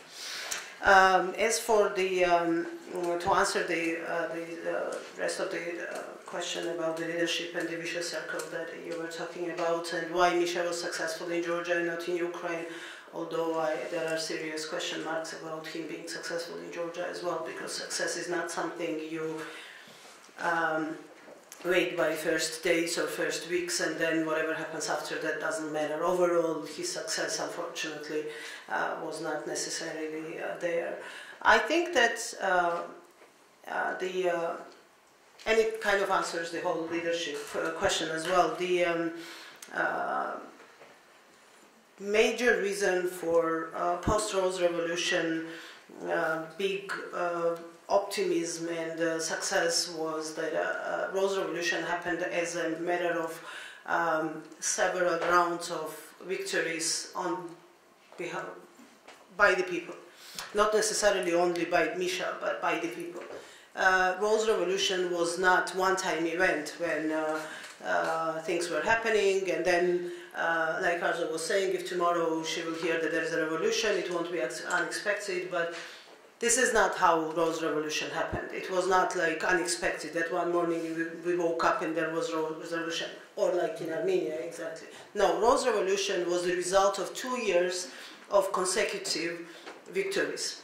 We had local elections that the ruling party has lost in 2001, and then we had by-elections in several parliamentary districts that the ruling party was losing. And then the parliamentary elections in 2003 November that again the ruling party has lost, and this is where they stole the election results, and this is when the Rose Revolution happened. So people were very determined to take this cause that they started with 2001 local elections to the end, to the big governmental change in 2003 parliamentary elections. This optimism that was very deeply rooted in civic movements in the country, and not necessarily only NGOs. It was not an NGO revolution. It was a real people's revolution. This optimism was probably played the major role in whatever success Georgia had in the first years after the Rose Revolution. People being very enthusiastic, extremely supportive of all the reforms and all the moves that the government was making. Unfortunately, sometimes so unconditionally supportive, not understanding that exactly the level of support they gave and legitimacy they gave to government would have turned back against them at a later stage, because government got very spoiled with this big legitimacy. But the positive energy that was in a country played most important role in the success of any leader in Georgia over the 30 years. Why Misha failed in Ukraine? Well, Ukrainians would know altogether. Ukrainians will know better answer to this question, but my answer, knowing him very well from the student times, is that different from 2003, he started in Ukraine from the position of a failed politician. The positive energy he carried in 2001, 2003, 2004 was not there anymore. He was the man charged in his own country on probably the most brutal crimes one can imagine. He was the man ousted by his own people, thrown out by his own people. He so far believes that he was not treated properly by his people, and we are not grateful. So there was this big anger also. He was carrying this baggage to Ukraine that was meant for a failure for anybody. There was nothing Ukraine could have done that would change his psychological condition at that moment. That's one of the reasons, obviously, for not having the same start as he had in 2001. At one point he gave an interview to New Yorker, and that might be probably one of the best answers to all the troubles he had. where he said that people believed, and I also believed, that I could walk on the water. He literally said it. It's in New Yorker. You can Google it. You can see it. He compared himself to Jesus, and this is where the problem of Saakashvili's phenomenon is, and not only and per se just his problem, but this whole phenomenon of a megalomaniac leaders who believe that for whom the world is not enough space, and it's like everything is small for them, that is happening in everyday life. So, because with this mentality, obviously, he was meant for failure, and unfortunately it proved to be true, and he failed at the end of the day, and together with him the country failed as well at that moment. The mistakes, well, we can talk about the two sets of mistakes, mistakes on the side of leaders and mistakes on the sides of the population. Unfortunately, the love story was set here, I would say honeymoon, that follows the revolution in some cases is kind of never-ending, and people just enjoy living in this honeymoon, in this irresponsible moments of life when you don't think about the problems and the sophistications of life, but just want to enjoy it. And this honeymoon was too long in Georgia, it was too long in Ukraine for the first revolution, I mean during the Orange Revolution. And people did not keep them accountable. Just one example to give you a sense of fear I have towards the, and I want to be bad guy here, but towards the Armenian Revolution as well, is this whole idea of doing for the right cause, violating rule of law, because we are good guys. And as long as we are good guys, it doesn't matter. After the Rose Revolution, the very first thing, the very first mistake the government made, and people swallowed, and people were excited about and happy about actually, was that we started these massive arrest campaigns of the criminals, particularly the guys who were from the criminal cycles. It was not just the corrupt officials, but also in the Soviet Union there was this phenomenon of thieves in law, vory v zakone, for those of you who speak and understand Russian. And Saakashvili's number one action after he came to power was that he just followed step by step those guys, and which is fine. I mean, if you're a criminal, your place is in a jail. But what was wrong with all this series of arrests was that it was happening live. We had these reality TV shows when, in the middle of the night, you were watching a movie, and suddenly there was a breaking news sign, and you would watch another movie, but the real one, of special forces of the police entering a household of somebody, one of those bad guys. And the whole country was watching their naked wives running around, their little kids being taken by those special forces. The scenes were so dramatic that even like the worst men would gain some kind of solidarity from the population, because you don't want to watch it. How a bad guy is arrested, especially in front of his 4 or 5 years old kid who is half asleep, half awake, and this whole special forces entering their apartments and running all around. But majority of the people loved it because they felt that they deserved, those guys deserved it, and it was justice served in this way. Our warning of NGOs at that time was that, well, we don't approve doing it even for good cause, but allowing something like that to your police force to do for a good cause will automatically mean that tomorrow they will do it for whatever cause they will decide is good for them, and not necessarily understood as a good cause by the rest of the society. And this is exactly what happened with Saakashvili's government.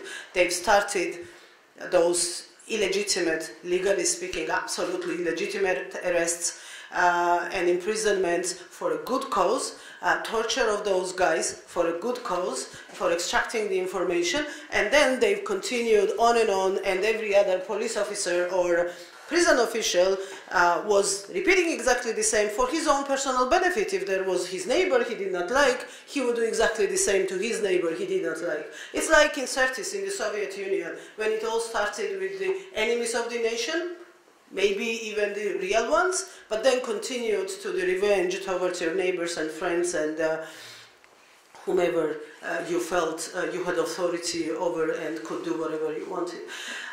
The biggest mistake society makes at that, during the and after the revolutions is having taken things for granted, that because those guys fought bad guys, necessarily they will be good guys and they will come with the positive agenda and nice reforms and good ideas. We have currently, not to talk about Saakashvili that much, exactly the same situation. We had 2012 electoral revolution made by the richest man in Georgia.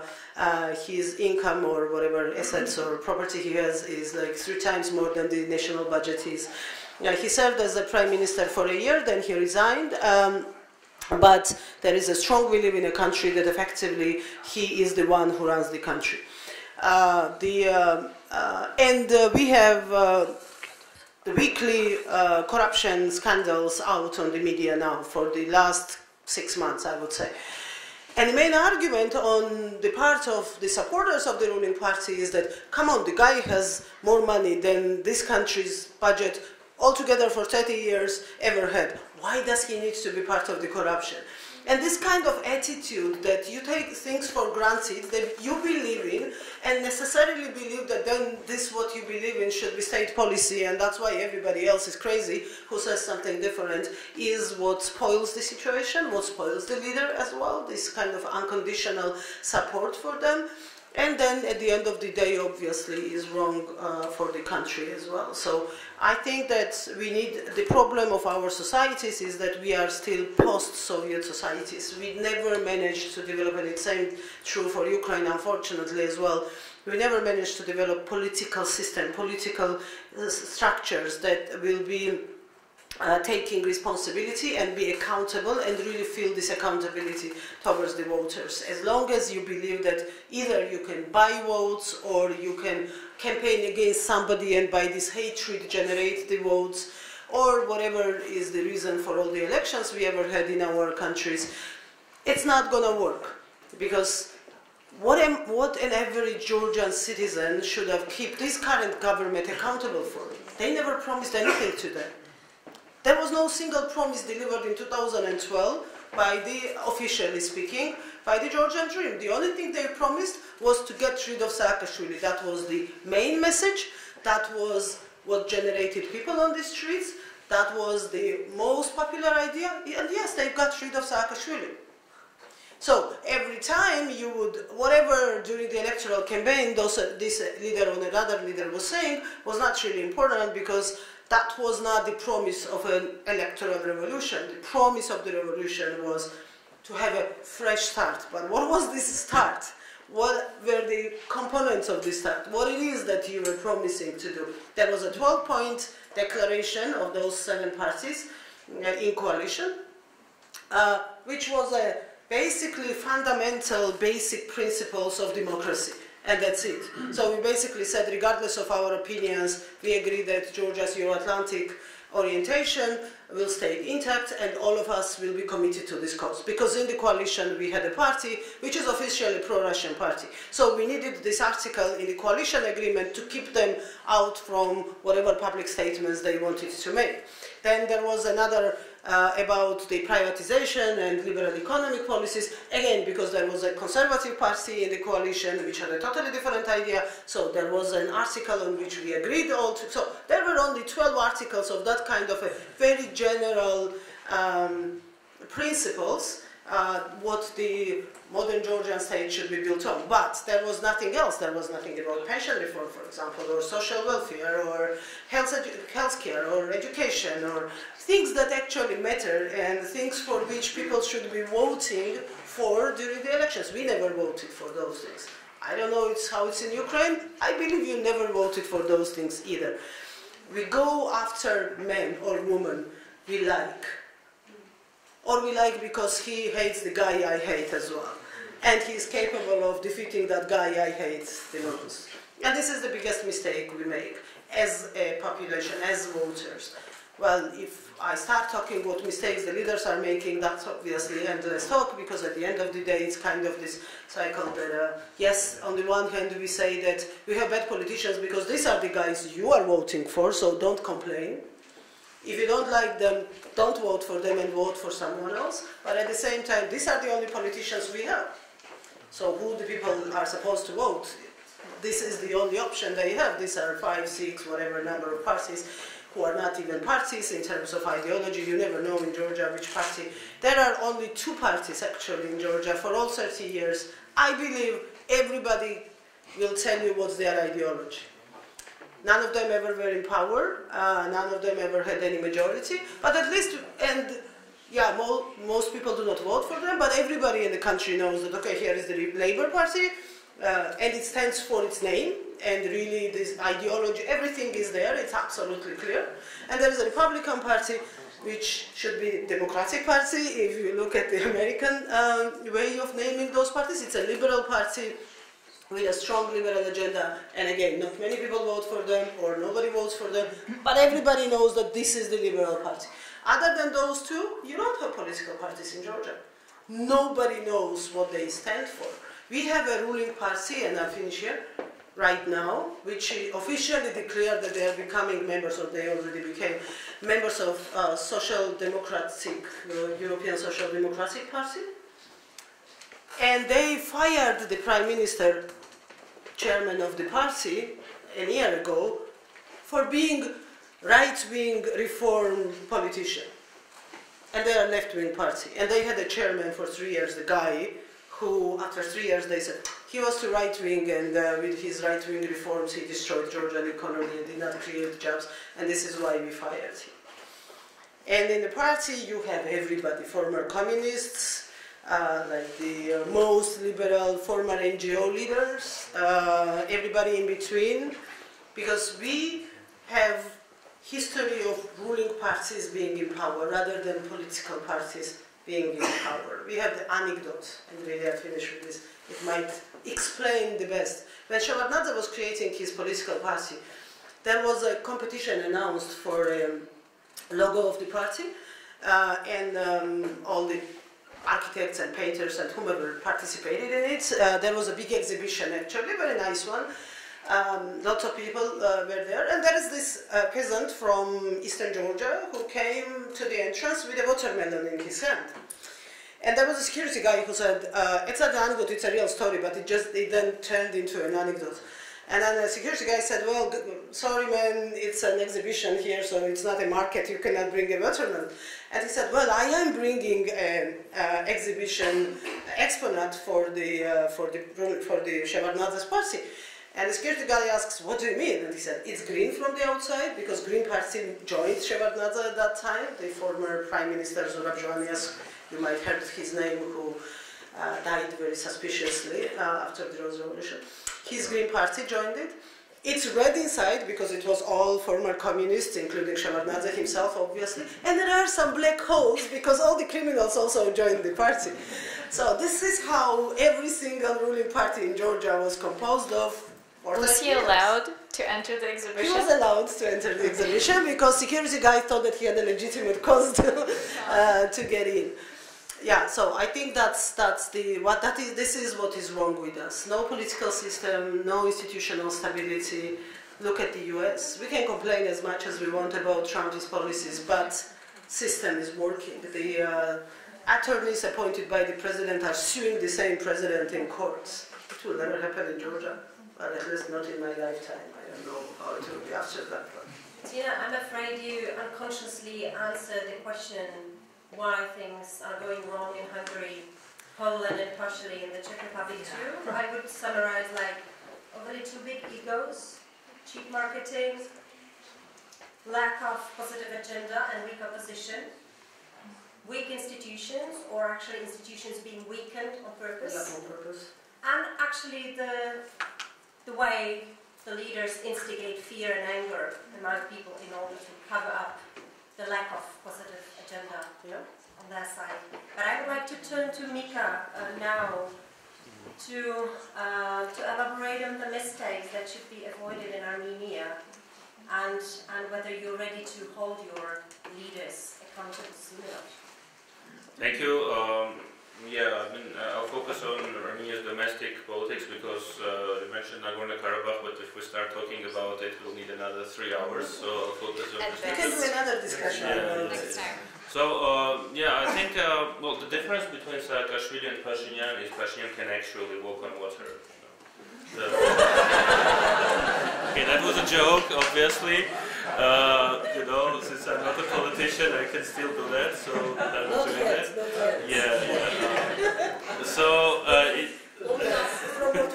the technology is there, you see? That is developed. So, basically, let me start with Kocharyan, because that's a very specific issue and it's the easiest to answer. He is very unpopular, so in a democratic system he doesn't stand a chance. The problem with him is that he has a lot of money and he has a lot of support in the former political elite, political and business elite. So a lot of people who supported the former regime, they are disappointed with Sargsyan, who they think was too weak because he resigned instead of, bombing all of Armenia, because that was the only alternative, but that's the perception. I mean, I don't think that Sargsyan is much more morally higher, he has a morally higher ground than Kocharyan. Simply the situation was different because in 2008, when Kocharyan faced protests, he just ordered a violent crackdown, and that worked for him because it was a different political situation, but it wouldn't work in 2018. But anyway, the perception is that Kocharyan has this strong hand, and he can somehow become an alternative to Pashinyan. And also Kocharyan is very skillfully presenting himself as somebody who has good relations with Russia and personally with Putin. There is some basis to that, but I think Kocharyan is exaggerating this, just creating this narrative because this is what helps him to be a figure, that can attract certain support.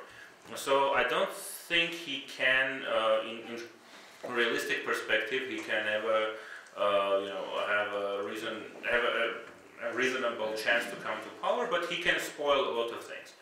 And one of the ways he can spoil things is to occupy the place which would be, in a normal system, would be occupied by political opposition. So because we have Kocharyan, because we have the former Republican Party, who are now basically they are the opposition, a lot of people in the civil society or just common citizens who may be critical of certain mistakes of the current government, they prefer not to talk about it because they perceive it as helping Kocharyan and helping Republicans. So one of the reasons why we need elections as soon as possible is to get rid of these remains of the old regime and to actually open space for emerging new opposition, because obviously new opposition will emerge.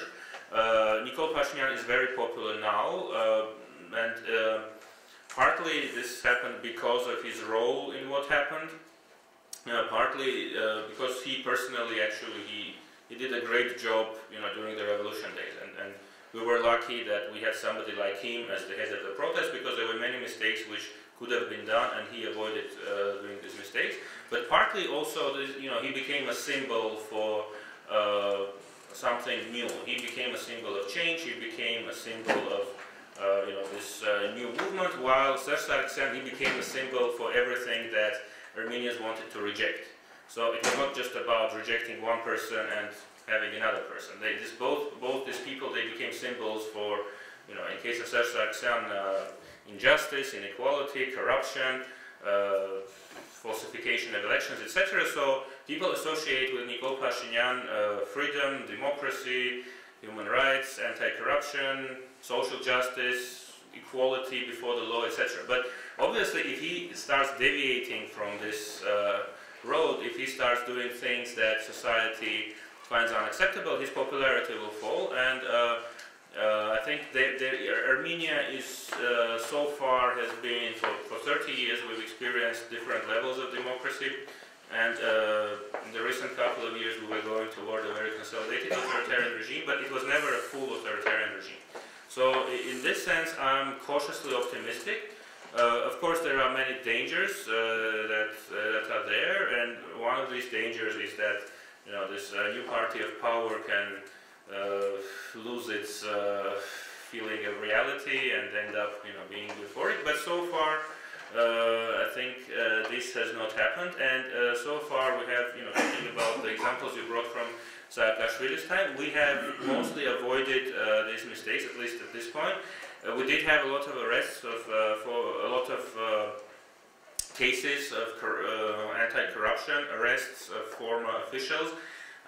In some cases we also had the videos we were shown, but in most of these cases a lot of them were actually freed by the courts.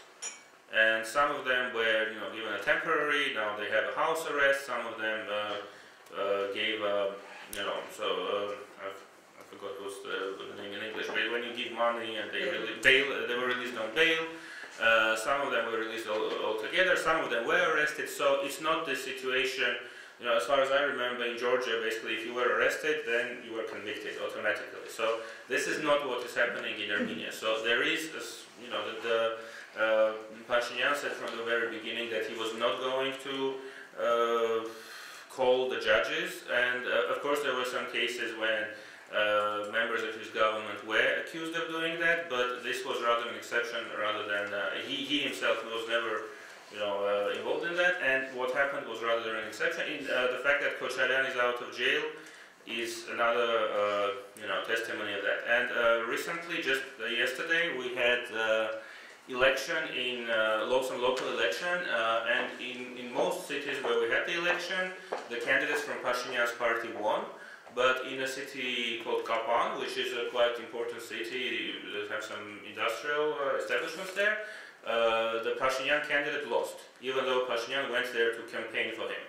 So for some people from the new government, they were depressed about that. But to me, I think it's a good sign. It shows that the new government is really different from the old one. So and I think the fact that the pro-government candidate, supported by Prime Minister who came to his rally, lost, it says more about democracy than anything else. So at this point I'm quite hopeful, but of course we have to live and see what happens. Thank you very much. I'm afraid we have to wrap up because we're a bit over the time that was actually meant for this evening. But before we do it, I would like to maybe ask you for your final kind of concluding piece of wisdom. Because, I mean, the title of tonight's discussion was about hope and whether, the situation in the countries you represent are rather hopeless or give enough reasons for hope. And I think it's good to remind us of what Václav Havel was saying about hope. And according to him, the very essence of hope is not that something is likely to lead to happy end, but the fact that something we invest ourselves in makes any sense. And I think, looking at you and the work, the remarkable work you are doing, what is it you invest yourself, your wisdom, your energy, your drive? What is it that represents the hope for you and why you're investing so much yourself in particularly the work you are doing? Wow. Sorry, it was not quick. You are most hopeful, Okay, so Yeah. most hopeful. I'll speak to that. At this moment of time. I was thinking in the end I would give a hopeful message. But You should encourage us to give it. Okay, so basically, just several months ago, I had this, I will share this personal experience that basically within a year and, until recently, until the revolution, I was having this kind of, I won't call it existential crisis, but I had some doubts about whether what I was doing made any sense. And basically, I was thinking, should I move out of Armenia or should I start doing something completely different? And I had the feeling that being in Armenia and doing what I was doing, which is political commentary, political journalism, political analysis, was completely useless. I was thinking that maybe I should start a bakery and make bread, because you can actually see people buy the bread and eat it, and you feel that you're doing something useful.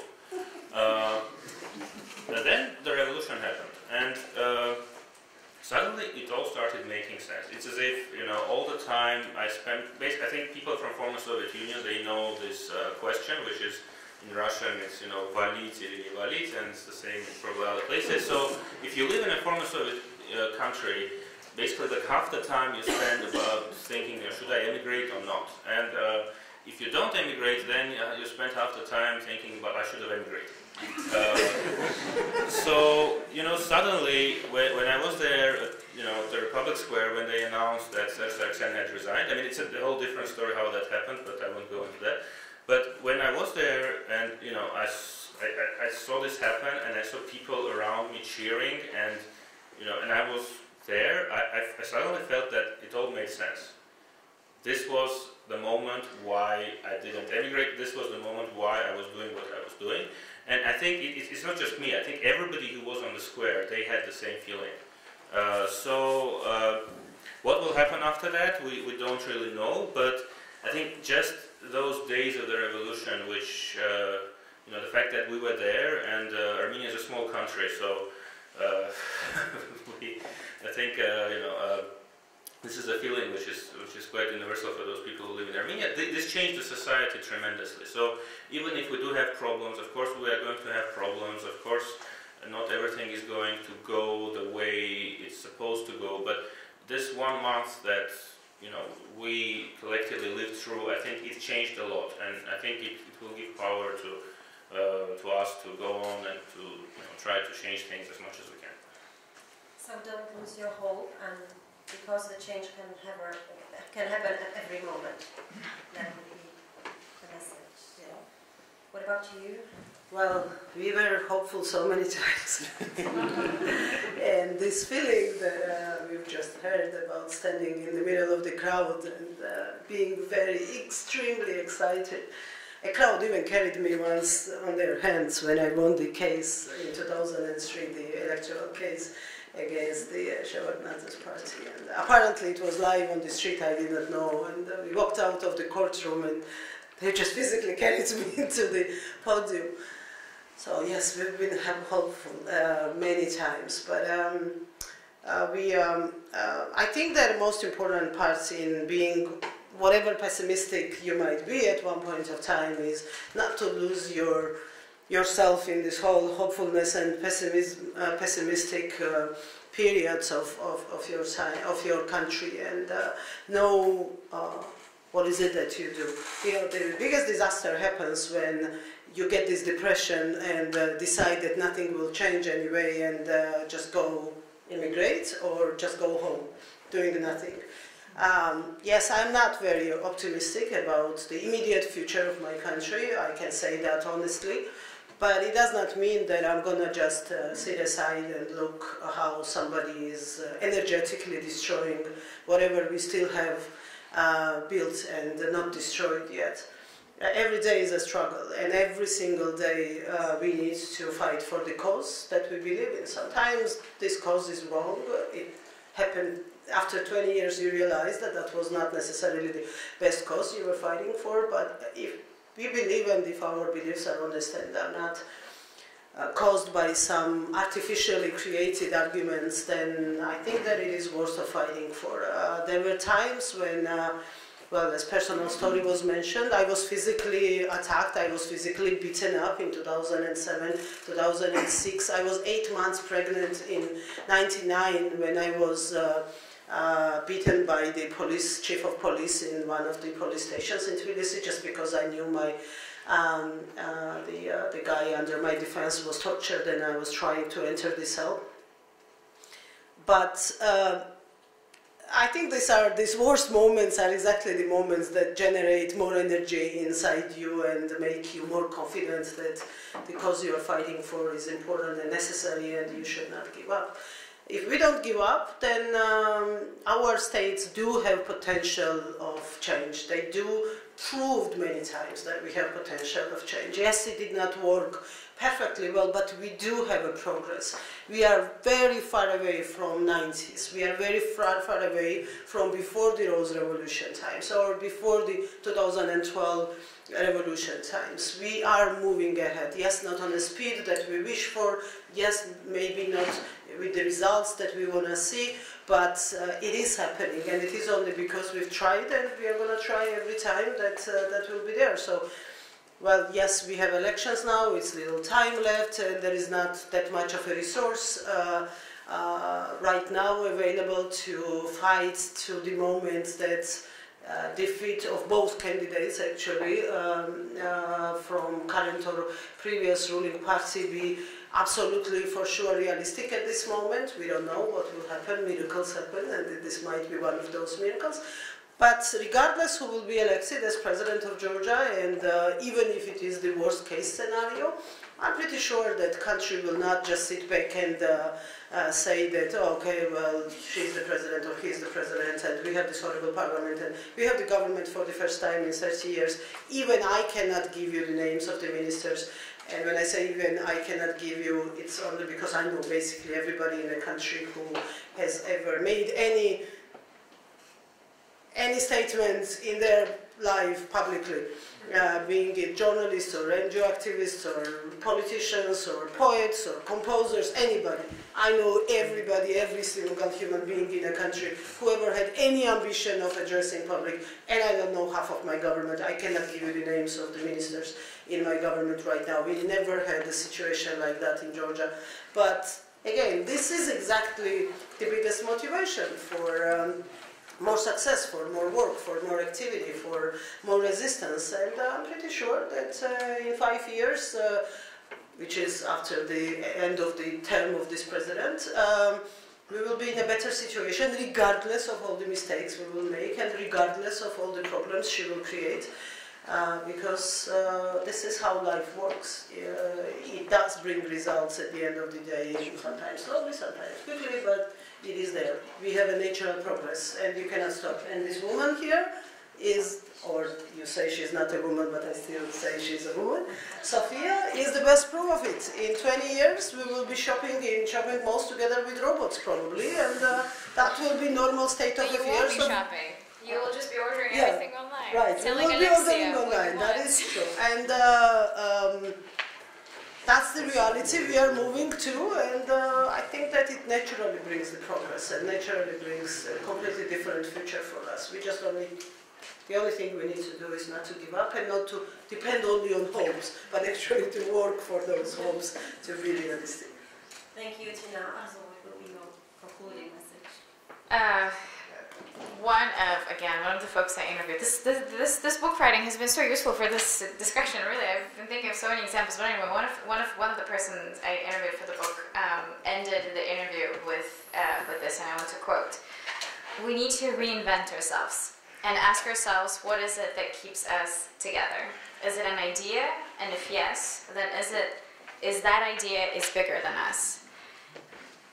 And to me, that was one of the most positive interviews that I had so far, in a sense that it just added a little bit more hope into my, I guess, hopeless overview of the situation of the country. I mean, if you weigh the hope and the hopelessness definitely outweighs the hope, but it's these kind of moments that give me the energy and the boost, or whatever you call it, or the kick to continue doing what I'm doing, which is tell stories. And storytelling is what I love and what I feel passionate about. So storytelling gives me hope, and the people whose stories I'm telling is giving me hope. And the idea of this book being out there, telling the stories to a much bigger audience, has given me hope. And there are several individuals in this room who I cherish and value, who are also from Azerbaijan, who also give me tremendous hope, because I feel like they are, those little boosters of energy that you need in your life. And I think if I, continue taking these little hopeful messages, I'll be able to stay hopeful, even though in like 5 years, I was thinking I'm going to leave all of this, I'm going to open up a small hotel or a restaurant and just not, do or even write anything about, because, too much negativity, too much personal, really bad experience, too much personal sacrifice has been put on the line. And I think when I think of that, then I tell myself that no, I can't. I've already made so much sacrifice, and so many other people made much greater sacrifice. This is a hope worth fighting for. Thank you. Thank you very much.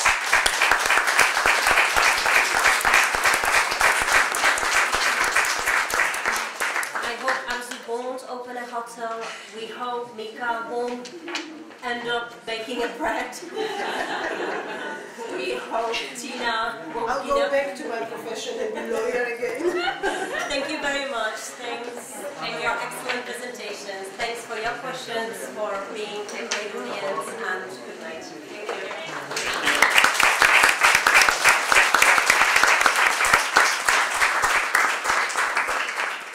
Can I just, since we're already in the end, I'll just put the video and we can start talking each other. This is the video which was shot in the first hour after Sargsyan resigned.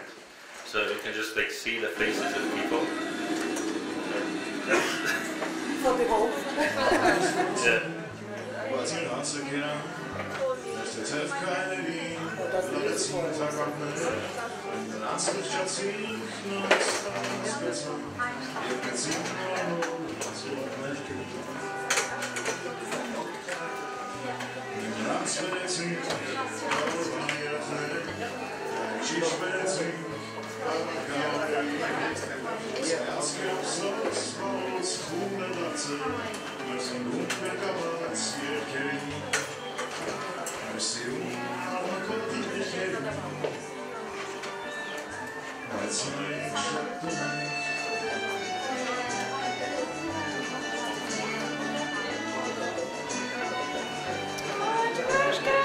Because they call him Geybulla. But in the end they rehabilitated.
Thank you.